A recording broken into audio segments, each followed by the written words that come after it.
जयनगर सहकारी समिति में खाद का बड़ा घोटाला, प्रबंधक निलंबित, जांच बढ़ी तो खुल सकते हैं कई और राज। खरीफ सीजन में किसानों को खाद के लिए दर दर भटकाने और खाद की कालाबाजारी की लगातार मिल रही शिकायतों के बीच आदिम जाति सेवा सहकारी समिति मर्यादित जयनगर में कथित खाद घोटाले का बड़ा मामला सामने आया है। समिति के खाद स्टॉक के भौतिक सत्यापन में अनुमानित लगभग 30 लाख रुपए मूल्य की खाद कम पाए जाने के बाद सहकारिता विभाग ने बड़ी कार्रवाई की है। समिति प्रबंधक श्यामलाल प्रजापति को तत्काल प्रभाव से निलंबित कर दिया गया है, जबकि समिति के अध्यक्ष एवं प्राधिकृत अधिकारी देवधन राम बिंझिया से बोर्ड की शक्तियां वापस ले ली गई है। मामले की गंभीरता का अंदाजा इसी से लगाया जा सकता है कि खाद की कमी का आंकड़ा लाखों रुपए में पहुंच गया है। किसानों की शिकायतों के बाद कलेक्टर रैना जमील के निर्देश पर सहकारिता विभाग ने समिति में औचक जांच कराई। जांच के दौरान खाद के स्टॉक का भौतिक सत्यापन किया गया, जिसमें करीब 30 लाख रुपए मूल्य की खाद गोदाम से डिस्पैच तो जरूर हुआ, लेकिन वह समिति तक पहुंचा ही नहीं, यानी गायब कर दिया गया। जांच के दौरान समिति प्रबंधक श्यामलाल प्रजापति से कई बार संपर्क कर स्टॉक में मिली कमी और पूरे मामले को लेकर जवाब मांगने का प्रयास किया गया। विभागीय जानकारी के मुताबिक कई बार फोन किए जाने के बावजूद संतोषजनक जवाब नहीं मिलने पर उप पंजीयक सहकारी सेवाएं सूरजपुर अनिल कुमार बनाज ने तत्काल कार्रवाई करते हुए प्रबंधक को निलंबित कर दिया है।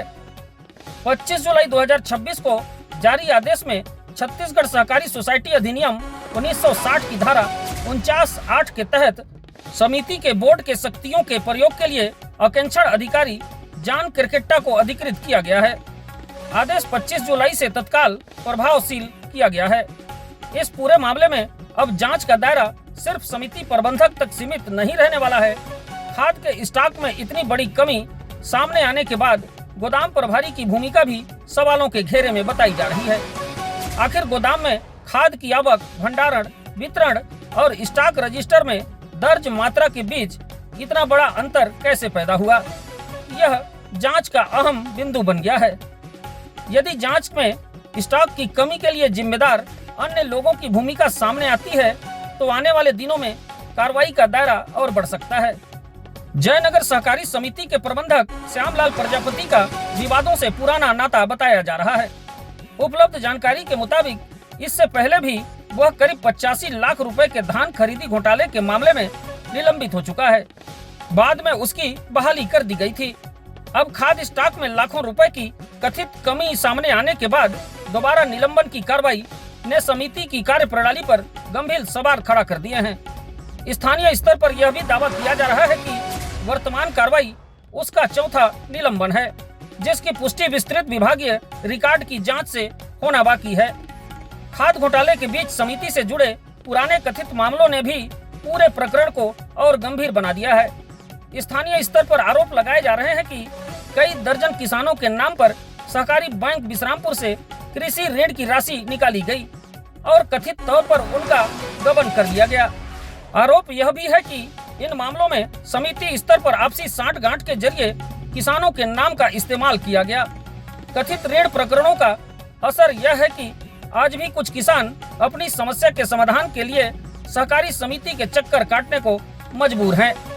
हालांकि इन आरोपों की पुष्टि अभी नहीं हुई है, लेकिन यदि खाद स्टॉक में मिली लाखों रुपए की कमी के साथ पुराने कृषि ऋण प्रकरणों की भी निष्पक्ष जांच होती है तो जयनगर सहकारी समिति में कथित वित्तीय अनियमितताओं की कई परतें खुलने की संभावना से इनकार नहीं किया जा सकता।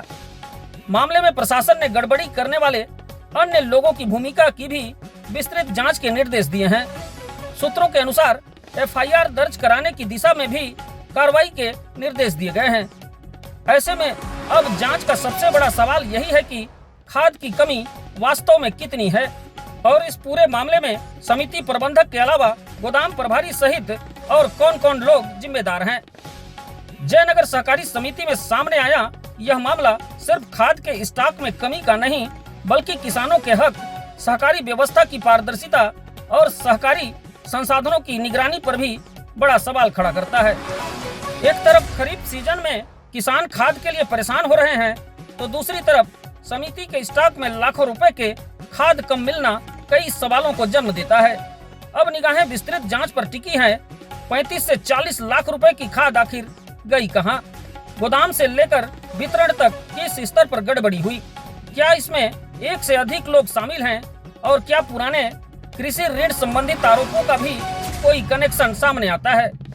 इन सवालों के जवाब जांच पूरे होने के बाद ही सामने आएंगे। फिलहाल जयनगर सहकारी समिति में कार्रवाई की शुरुआत हो चुकी है और जांच की आंच अब समिति से जुड़े अन्य जिम्मेदारों तक पहुंचने की संभावना है।